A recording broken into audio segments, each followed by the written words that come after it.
Good Lesbian, Bad Lesbian, with Dor and Julie van Griensven. Welcome back. Welcome to another episode. Episode 9. 9. It didn't take me long to remember that one. Yeah, it's been a while. Yeah. It's been a while. Well, it's another episode of Good Lesbian. Amazing Lesbian. Bad Lesbian. Tell me why. Tell me why. Tell me why. How are you doing, Julie? Yeah, I'm tired. Why have you been working so hard today? I've been working very hard today. I'm actually going to be extremely busy the next couple of weeks. As some of the people know, I work in finance, and there's an audit approaching. So actually, first they do an interim, which is a pre-selection of the audit, where external accountants. Sorry, I have no idea what you're talking about. Is it that boring? No, it's not boring. I thought clueless. I thought I heard you snore. Audit? Yeah, no, audit. Yeah, explain. It's for the dummies. It's actually where external accountants come in and they check the books, they check the processes, and part of it could be that they investigate how high the chances are of fraud, for example. Or they check, also there's an IT audit next to it where they check are all of the roles, for example,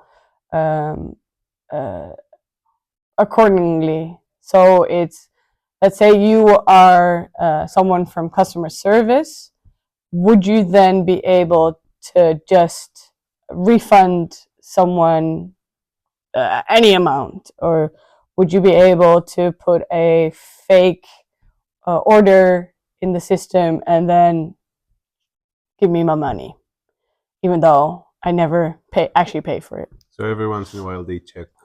Every year. Okay. Which is, I mean, it's necessary, but I also don't really like it because it's people that come in, they don't do the daily work. And it's like never really nice for someone to be like, what did you do? Mm-hmm. And tell me, like, why did you do that? It's like, it just feels like a hassle, and it is a hassle. It is a hassle. So I'm mentally preparing for that, and I'm actually also preparing for that. So today I'm a wee bit tired. Okay. Yeah, it's funny you mentioned your workplace. We barely, or maybe not at all, ever talk about me. I know. Yeah, we only talk about me. So let's continue with talking about me. Talking about myself. What do you do? No, because I was thinking before we started recording about how, well, you're employed. You work for a company. Yes. You always do. Yes. And I grew up in a family, and maybe even in a society, where it's very clear that this is the form of success that you should reach. You should find a job, and you should stay there as long as possible. And the most scariest thing, the most unstable thing you can do is opening your own company, yeah. Becoming self-employed. Yeah. For me, my whole life felt like the most unstable thing, because if you're the boss of yourself, you take full responsibility, and if you don't do your work properly, like 100%, then you take off it's your fault when it's wrong, and you're gonna pay for it. That felt very unstable for me, and I kept thinking that as long as I work for somebody else, I can have mistakes. I can be 90%. Sometimes it will be okay. I should always try to do 100%, and I always tried to. But I don't always reach 100%, and it always felt like it's fine. But again and again, I found out that being employed doesn't give stability, because one day you lose this job and the next day you don't have a job anymore. It's not like I've been fired so many times. I was never fired for not doing my work correctly. They were just nice enough to tell you. Maybe they lied to me. I don't know. But I was always so scared of having my own company or running a business or even just being a freelancer, just for that reason. That scared the hell out of me. I mean, you're not wrong, right? So it's like, especially if you live in a country where you have things like sick leave, for example. It's when you're employed and you're not well, like you have a flu, then you know that you're still getting paid. Whereas if you're self-employed, then of course you have insurances, but they're extremely expensive. So there is a factor of instability. There's people that are self-employed that need projects. They're project-based. If there is an economic crisis, for example, the first people they cut are the self-employed, because they have the financial responsibility to the people that are employed. It's not always easy to also fire people or get rid of people that have a permanent contract. So if I have a permanent contract, if I keep performing the way I perform, I think I'm good. Like, a lot needs to happen in order for them to be like, you're out of here. Whereas if you're project based, it's much easier to get rid of someone. Of course it is. I'm not saying it's not. I'm just saying, if you're employed by someone who's self-employed, and if they fuck it up, not always. Why? Your company is run by someone who's the head of the company. He's self-employed. No, there's always the head of the snake, and if they fuck it up and the company is over, then you'll end up outside. That's what happened to me when COVID started. I had a fixed contract, and then the company had their hopes and prayers on the Chinese market, and that's why this company was the first one to fire 99% of the 99% of the employees, because we were planning on a great Chinese New Year, and we got COVID. But these are exceptional. But it can happen. Of course, but anything can happen in life. You can also break both of your hands, and what are you going to do then as self-employed? But that's what I'm saying, that when we put all of our hopes in being an employee, because this is going to give you 100% stability. No, there's no such thing as 100% stability. That's what I'm saying. That's not a reason not to become self-employed. That's not a reason to push back dreams of being a freelancer, when you can only do what you really want to do fully if you are self-employed. I'm talking about myself. Yeah, no, I mean, in the creative industry, it's very, very hard to really pursue your dreams. You have to take a risk. Yeah. And you have to be okay with the risks. And the risks, in a sense, are higher. So if you are passionate enough and you really want something, then it's a no-brainer almost, right? You go for it. But it did take me many, many years. It took me a decade to give myself the chance to actually go for it. And this is the first time I am self-employed in a way, or not self-employed, but a freelancer. Mm-hmm. And this is my longest long-term relationship at work in a long time, and it's working very well. So I am very happy about Knock on knock on wood. wood. So yeah, I think in life there's all risks and different factors involved. Like you shouldn't ever be really 100% comfortable in the sense of, oh, I will always have like money to spend. mm-hmm. But yeah, you don't know what the future holds. No. But that is for you, and for me, it's similar. Yeah. I wouldn't say it's the same, but it's similar. It's similar. Shall we take a break? Let me think about it. What's the risk? Let's take a break. We're back. We're back. Well, I have a very specific question for you, because you are now on your trajectory of self-employment. Mm-hmm. Where do you see yourself in? It's a very like a interview question, but where do you see yourself in? Let's say 3 years. It might be easier. In 3 years from 3 now. years. How old are you going to be? Old. I'm going to be, in 3 years? Yeah. I'm going to be 37. My age. In 3 years, minus 2 weeks. No, in 3 years and 2 weeks. Yeah. Because it's my birthday soon. I'll be 34. Where am I going to be in 3 years? I don't know where I'm going to be, because if you ask me 3 years ago, where would I be in 3 years?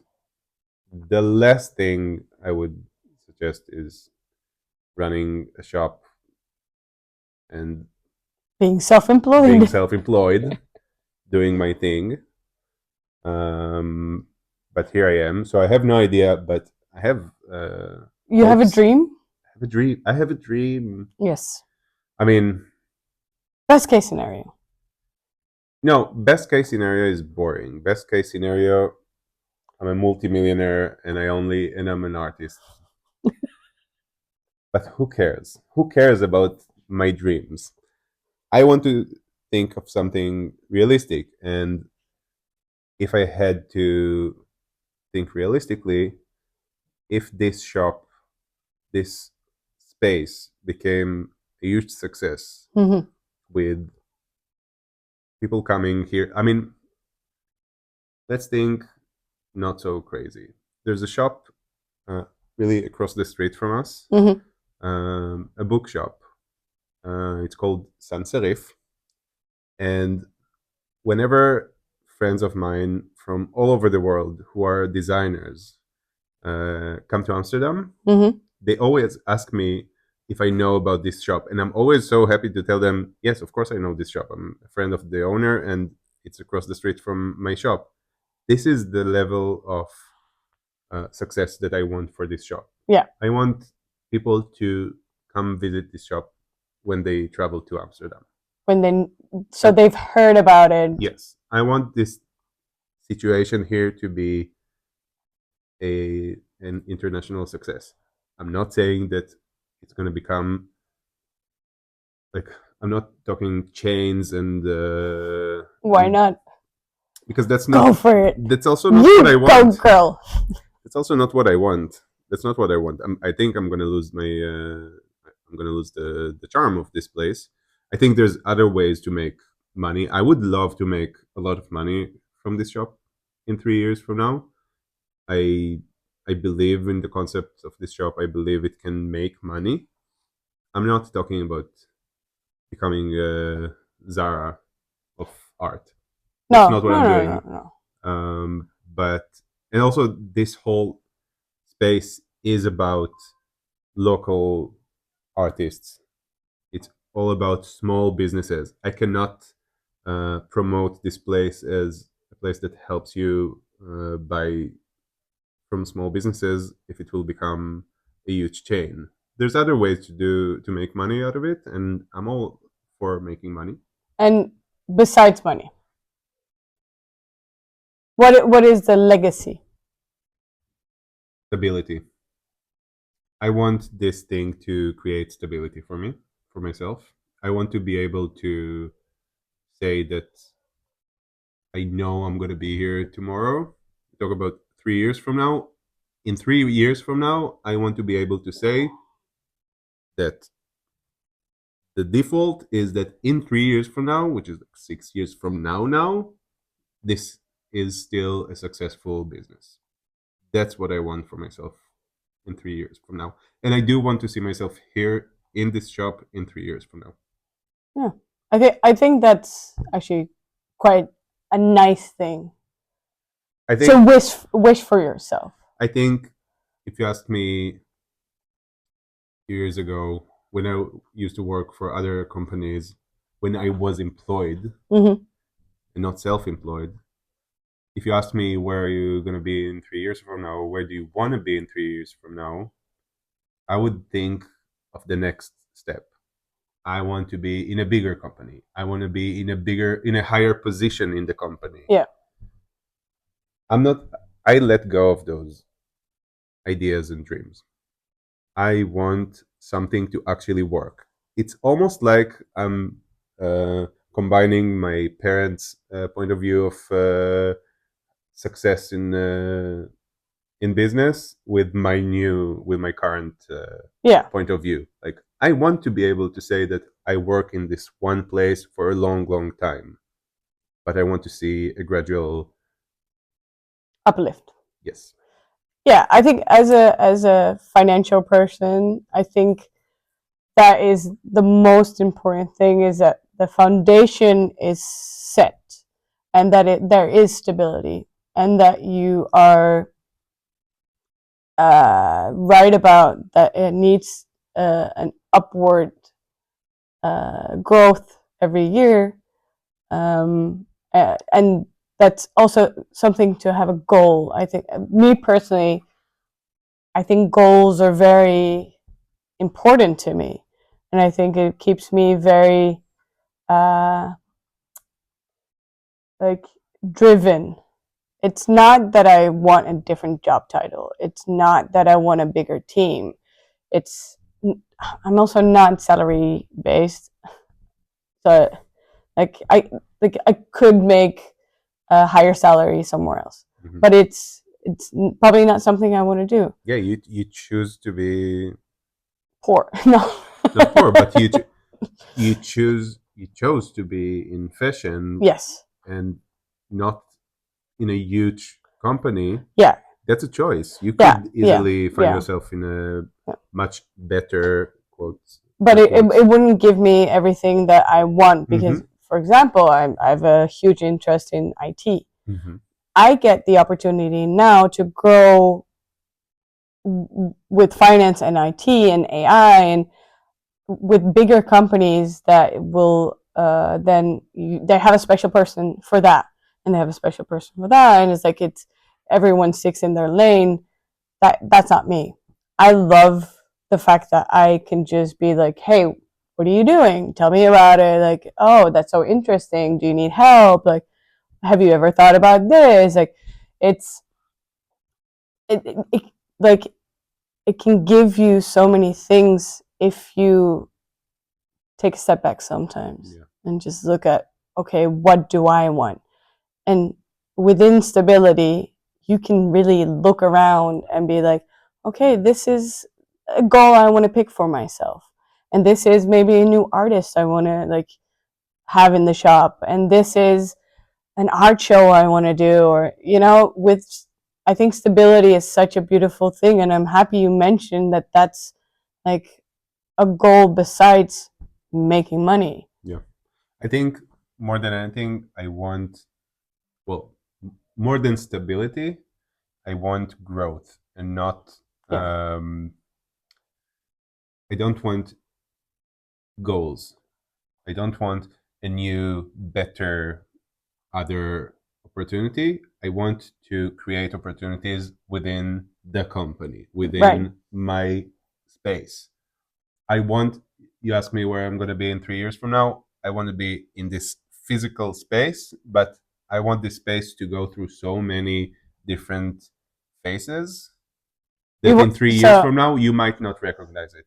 You want new paint. I want new paint. But I also want things that I'm not even thinking about right now. When I started in November, now, I had a very specific vision. Right. And by the time I am reopening the shop soon, I have a whole new vision. This space, when I talk about this space, I talk about a shop. I hardly refer to this space as a shop. We sell, and it is a shop, but I find it much more comfortable for me to call it a space, because right now the door is closed, and this space is where we record the podcast. Yeah. Soon I'm going to have a workshop here. I'm going to have an exhibition end of May. So is it a gallery? Is it a shop? Is it a workshop room? What is it? It's your space. World of delusion. It is. And we're making fun a lot of the word hub, like artists hub. But I have to agree, it is what it is. Yeah. Do you want to call it a platform? No. It's a hub. It's a space. It's a space. It's a space. That's if I have to give it a title, it's a space. With a shop, with workshops, with an exhibition part of the space, with a podcast recording hours. Yeah, space, It's a space. Seems like a good fit. Space. To space. Katy Perry. NASA can also call us. Yes. What's on your little book? I have a little question for you. Would you like to cancel your subscription to anything? I mean, I went first last episode, so why don't you go first? Because 2 episodes ago, you didn't have anything. So I think you should start first now. All right, I'll start. I would like to cancel my subscription to People Without a Sense of Humor. Ooh, that sounds like the way we met each other. Yeah. I want to call out some people. No, I'm kidding. No, I do have to say that I didn't really fully comprehend that putting yourself out on the internet, that would also come with people's judgment, and maybe the world takes me more serious than I take myself serious. I think a lot of things that I say are rhetoric in some ways. I think I'm a very wise person, but I do love to make. You are going to be cancelled for saying that, but yeah, continue. I do love to make jokes or state out the obvious in a funny, like, in my head I meant it as a joke, but yeah, it's like, let's give a little bit of context. Yes. Since we started this podcast, yes, we keep getting hate online. Not a lot. It's not very hateful, but we get some messages, remarks. I would call them remarks, and it's. Can I give some examples? Maybe not. Can I give one example? Sure. What a crappy person. No, I agree with that person. I do agree with that person. No, but okay. People take things that you say, especially from short videos that we post, which are not in any way taken out of context. But of course, in a long video, there's extra context. But I make sure, because I make those videos, I make sure that when I post a video of you saying anything or me saying anything, I'm giving the whole. You're making me look bad. No, that's the whole point. No, you just look bad. No, I'm making sure that you don't look worse than you actually look like. But for some reason, some people, some of them keep coming back. So I don't think you hate us that bad. They have some very harsh things to say about very light things that you actually said.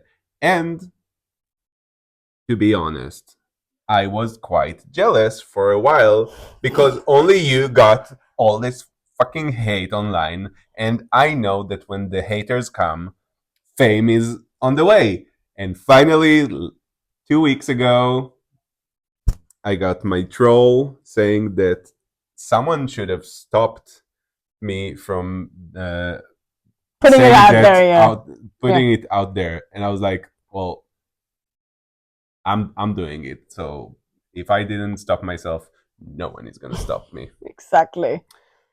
I'm unstoppable. In the world of illusion. So finally, we're equally cancelled online. Sure. Yeah. But it's, I think let's just also see the jokes of life. And I mean, I prefer you calling me a joke than my opinion's a joke. I'm happy with any comments. Any comment is. Let's just state one thing. I'm still the talent. We'll see about that after this episode. Sure. What's your cancellation, subscription cancellation? Thank you for fucking that segment. I want to cancel my subscription to limiting beliefs. I'll explain. We walk around this earth thinking that something is 100% true only based on a feeling that we have. And share. Do you believe in? Thank you for that.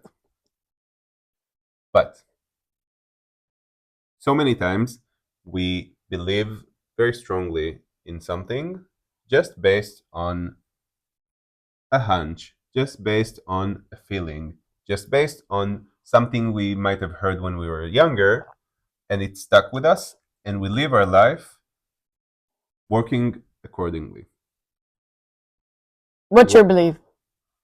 For example, not trying to become a freelancer, stopping myself from actually making art, because I believe that only being employed by a company will give me stability. And then again and again, finding myself looking for a new job. That's a limiting belief. And I'm very happy to say that I worked on this one, and look at me now, not being employed, being self-employed, doing the best I've been doing for a long time. The best in your limited abilities. I think that's a very nice closing message. I think so. Like Cher said, do you believe in love after love? Wait. Don't put me on singing, actually. Did you just say, do you believe in love after love? It is, right? That's not the words, and it's so cute because I used to think that as well when I was a child.